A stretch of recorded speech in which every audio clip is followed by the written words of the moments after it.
الحمد لله رب العالمين والصلاة والسلام على أشرف الأنبياء والمرسلين وعلى آله وصحبه أجمعين أما بعد فأعوذ بالله من الشيطان الرجيم بسم الله الرحمن الرحيم يا أيها الذين آمنوا لا يسخر قوم من قوم عسى أن يكونوا خيرا منهم ولا نساء من نساء عسى أن يكن خيرا منهن ولا تلمزوا أنفسكم ولا تنابزوا بالألقاب بئس الاسم الفسوق بعد الإيمان ومن لم يتب فأولئك هم الظالمون صدق اللہ العظیم۔ حاضرین محترم، پردہ نشین مائیں اور بہنیں، سورہ حجرات کی ایک آیت میں نے آپ کے سامنے تلاوت کی ہے جس میں ہمارے سماج میں پائے جانے والی چند خرابیوں کا تذکرہ ہے۔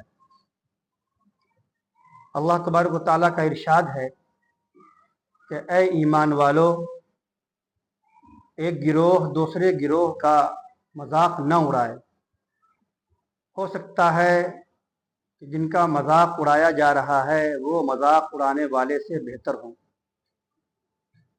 اور اے عورتوں، تمہاری بھی کوئی جماعت دوسری جماعت کا مذاق نہ اڑائے۔ ہو سکتا ہے جن کا مذاق اڑایا جائے وہ بہتر ہوں، اور ایک دوسرے کو لان تان مت کیا کرو، اور آپس میں ایک دوسرے کو برے لقب سے مت پکارا کرو۔ مسلمان ہونے کے بعد برا نام لگ جانا یہ فسق کی علامت ہے۔ جو توبہ نہیں کرے گا یہ لوگ ظالم ہیں۔ یہ اس آیت کا ترجمہ تھا۔ اس آیت کے اندر بنیادی طور پر 4 باتیں بیان کی گئی ہیں، اور وہ ہماری سماجی زندگی کا ایک حصہ بن گیا ہے۔ پہلی بات یہ کہ ہم ایک دوسروں کا مذاق بہت اڑاتے ہیں۔ یہ حرام ہے، اس کو لوگ معمولی سمجھتے ہیں اور ہلکے میں لیتے ہیں۔ مذاق اڑانے کی مختلف شکلیں ہو سکتی ہیں۔ ایک آدمی اگر خوبصورت ہے تو دوسرا آدمی جو ذرا اس سے کم خوبصورت ہے اس کا مذاق اڑاتا ہے۔ خاص طور پر کیونکہ یہ بیماری عورتوں میں زیادہ ہوتی ہے، اس لیے قرآن مجید نے یہاں پر خاص طور پر عورتوں کو بھی تذکرہ کیا کہ تم بھی مذاق مت اڑا۔ وہ ان کی نگاہ میں سب سے پیارا بچہ ان کا ہوتا ہے، اور دوسرے کا بچہ جیسا بھی ہو اس سے اچھا بھی ہو تب بھی ان کو گری نظر سے دیکھتے ہیں، ان کا مذاق اڑاتے ہیں۔ اس کی ناک ایسی ہے تو اس کی آنکھ ایسی ہے تو اس کا رنگ ایسا ہے، نہیں معلوم یہ کس پر گیا ہے، تو خاندان پر بھی نہیں ہے۔ یہ حرام ہے۔ یہ مسئلہ اچھی طرح یاد رہنا چاہیے کہ یہ چھوٹا موٹا گناہ نہیں ہے، حرام کے قبیل کی چیز ہے یہ، اس لیے اس سے بچنا چاہیے۔ بہت سے مالدار لوگ غریب لوگوں کا مذاق اڑاتے ہیں، حقیر نگاہوں سے دیکھتے ہیں ان کو، یہ بھی حرام ہے۔ اور اسی طریقے سے بہت سے لوگ ہوتے ہیں اگر اعلیٰ خاندان کے ہوں تو جو بیچارے نچلے خاندان کے آتے ہیں، ذات و برادری کے آتے ہیں، ان کا مذاق اڑاتے ہیں، یہ بھی حرام ہے۔ قومیت کے بنا پر ذات پات اسلام میں کچھ نہیں ہے۔ اعلیٰ نسب کا ہونا یہ اللہ کا اکرام، اللہ کا انعام ہے جو اللہ نے نواز دیا، تو اس کا مطلب یہ نہیں ہے کہ آپ بہت بڑے ہو گئے۔ قرآن مجید کے اندر آگے اسی آیت کے آگے کہا گیا ہے ان اکرمکم عند اللہ اتقاکم، کہ تمہارے نزدیک معزز، تم میں سب سے معزز اللہ کے نزدیک وہ ہے جو سب سے زیادہ معزز ہو، تقوی والا ہو، ڈرنے والا ہو اللہ سے۔ وہ چاہے وہ نچلے خاندان کا ہو تو یا بڑے خاندان کا ہو تو، اگر تقوی نہیں ہے اللہ کے نزدیک ان کی کوئی حیثیت نہیں۔ کوئی سید یہ سمجھے کہ ہم نماز نہ پڑھیں اور ہم مکرم ہو جائیں، غلط ہے، ایسا ہو ہی نہیں سکتا ہے۔ بلکہ اللہ کے نبی صلی اللہ علیہ وسلم نے باضابطہ اپنے خاندان کے لوگوں کو جمع کر کے بتلایا، اے میری پھوپھی، اے میری بیٹی، تم اس بھرم میں مت رہنا کہ میں نبی صلی اللہ علیہ وسلم سے میرا رشتہ ہے، میں تمہیں جنت میں بچا لوں گا۔ نہیں، تمہیں عمل کرنا ہے، نیک کام کرنا ہے تمہیں۔ تو اللہ کے یہاں نیک کام کرنے والے پسندیدہ ہیں، وہ معزز ہے، مکرم ہے، ان کی اہمیت ہے۔ اور چودھری ہوں محلے کے ہوں گے اپنے، لیکن اگر وہ اسلام سے ہٹے ہوئے ہیں، دوسروں کا مذاق اڑا رہے ہیں، دوسروں کو کمتر سمجھ رہے ہیں، تو اللہ کے نزدیک ان کی حیثیت ایک مچھر کے پر کے برابر ہے۔ اس لیے اس سے بھی بچنے کی ضرورت ہے۔ تو یہ جو ذات پات ہے اللہ نے خاندانوں میں بانٹا ہے، پہچان کے لیے بانٹا ہے، یہ بڑائی جتانے کے لیے نہیں بانٹا ہے کہ ہم اس سے بڑے ہیں اور ہم سے بڑے ہیں، ایسا نہیں ہے۔ تمام کے تمام لوگ آپس میں بھائی بھائی ہیں، اور تمام کے تمام ایک باپ اور ایک ماں کی اولاد ہیں، حضرت آدم اور حضرت حوا علیہ السلام۔ اللہ کے نبی صلی اللہ علیہ وسلم جو آپ نے جب خطبہ حجۃ الوداع دیا تھا، آخری خطبہ تھا آپ کا زندگی کا، حج کے موقع پر بڑی قیمتی قیمتی نصیحتیں فرمائی تھی، اس میں یہ بات بھی فرمائی تھی، دیکھو کسی عربی کو کسی عجمی پر کوئی فضیلت نہیں ہے، اور کسی گورے کو کسی کالے پر کوئی فضیلت نہیں ہے، تم سب کے سب کہتے آدم سے بنے، آدم کی اولاد ہو، اور آدم مٹی سے بنے تھے، تو جب مٹی سے بنے تھے تو مٹی کی خصوصیت میں تواضع ہے، جھکاؤ ہے، اور تمہارے اندر تکبر کیسا، بڑائی کیسا۔ تو اللہ کے نبی صلی اللہ علیہ وسلم نے اس دور کے چودھریوں کو، اس دور کے جو زمانہ جاہلیت کے لوگ اپنے آپ کو بہت بڑا سمجھتے تھے، اور پھر بعد میں وہ مسلمان ہو کر صحابہ بنے، تو ایک طریقے سے تربیت فرمائی، اگرچہ تم زمانے جاہلیت میں جو رہے ہو، لیکن مسلمان ہونے کے بعد سب کے سب برابر۔ اب ذرا غور کیجئے، یہی ایک ایسی صفت ہے جس کو جب دوسرے قوم دیکھتی ہے تو اشش کرتی ہے، وہ حیرات میں ہے۔ دوسرے قوموں کے اندر ہمارے ہندو بھائیوں میں ذات پات بہت ہے، کوئی کچھ قومیں ایسی ہیں جو مندر میں جا نہیں سکتی ہیں، وہ عبادت نہیں کر سکتی لوگوں کے ساتھ، اور کچھ لوگوں کی کان کے اندر اگر ان کے مذہبی اشلوک پر جائیں تو شیشہ پلا کر ڈال دینے کا حکم تھا۔ اسلام آیا، اگلی صف میں اللہ کے نبی صلی اللہ علیہ وسلم کھڑے ہیں، ان کے بازو میں کیا کہتے ہیں حضرت ابوبکر کھڑے ہیں، اور انہی کے بازو میں حبشہ کے کالے کلوٹے غلام حضرت بلال حبشی کھڑے ہیں، جو کالے کلوٹے تھے، انتہائی کالے کلوٹے، اور کیا تھے، غلام تھے، وہ آزاد بھی نہیں تھے، لیکن اللہ کے نبی صلی اللہ علیہ وسلم کے کیا کہتے ہیں صف کے اندر، اور آپ نے جو تربیت فرمائی تھی، سلمان فارسی بھی کھا رہے ہیں ایک دسترخوان پر، حضرت کیا کہتے ہیں آپ کو حضرت بلال حبشی بھی کھا رہے ہیں، حضرت عمر بھی کھا رہے ہیں، حضرت علی بھی کھا رہے ہیں، اللہ کے نبی بھی کھا رہے ہیں، اور ایک پلیٹ میں کھا رہے ہیں، ایک تھال میں کھا رہے ہیں، اور کوئی چھوٹ چھات نہیں۔ آج ہمارے یہاں کوئی اور گلاس میں پانی پی لے تو دوسرا آدمی جب تک دھوتا نہیں اس کو پیتا نہیں، یہ کہاں سے آ گیا بھائی؟ یہ سب غیروں کی ہے، غیروں سے چیزیں آئی ہیں ہمارے یہاں، اس سے بچنے کی ضرورت ہے۔ تو یہ بات تو ضمنی طور پر آ گئی، اصل میں کہنا یہ تھا کہ جو لوگ مالدار ہیں، اعلیٰ قبیلے کے لوگ ہیں، وہ بھی کسی دوسرے کا مذاق نہ اڑائے۔ ایک چیز ہے مذاق کرنا، ایک مذاق اڑانا یہ حرام ہے، ایک ہوتا ہے مذاق کرنا یعنی دل لگی کرنا، تفریح کرنا، تو اگر وہ جائز ہے، کب؟ جبکہ آپ جس سے دل لگی کر رہے ہیں، جس سے خوش طبعی کر رہے ہیں، جس سے ہنسی مذاق کر رہے ہیں، ان کو وہ تکلیف نہ پہنچے، آپ کی دل لگی سے ان کو تکلیف نہ پہنچے۔ اللہ کے نبی صلی اللہ علیہ وسلم بھی کبھی کبھی صحابہ کرام سے کھیلا کرتے تھے، ایک بوڑھی خاتون آئی اور انہوں نے آپ صلی اللہ علیہ وسلم سے پوچھا کہ جنت میں میرا کیا بنے گا؟ کہ اللہ کے نبی نے فرمایا بوڑھی خاتون جنت میں نہیں جائے گی۔ اب ٹینشن میں آ گئی کہ بھائی میرا اب کیا بنے گا؟ تو اللہ کے نبی نے فرمایا جنت میں جاؤ گی تو جوان ہو کر جاؤ گی، وہاں بوڑھی ہو کر نہیں جانا ہے کسی کو۔ تو یہ آپ کی تفریح تھی ان کی، اور ان کا ایک طرح سے خوش طبعی ان کے ساتھ کی، ان کے ساتھ دلچسپی کی، تو برا بھی نہیں لگا۔ تو صحابہ کرام بھی آپس میں کیا کرتے تھے، اور جنت کے اندر تو باضابطہ ایسا ہے کہ جب جنتی جنت میں پہنچیں گے تو وہاں چھینا جھپٹی کریں گے، یہ بھی ایک دوستوں کی محفل ہوتی تو ایسا ہونا چاہیے، یعنی فرمایا ہے یتنازعون فیہا کاسن، کہ جب وہاں جام پیش کیا جائے گا تو سب دوست سب آپس میں بیٹھے ہوئے ہوں گے، تو اس کو لینے کے لیے جھپٹیں گے، پہلے ہم لیں تو پہلے ہم لیں تو پہلے ہم لیں، جیسے دوستوں کی محفل یہاں ہوتی ہے۔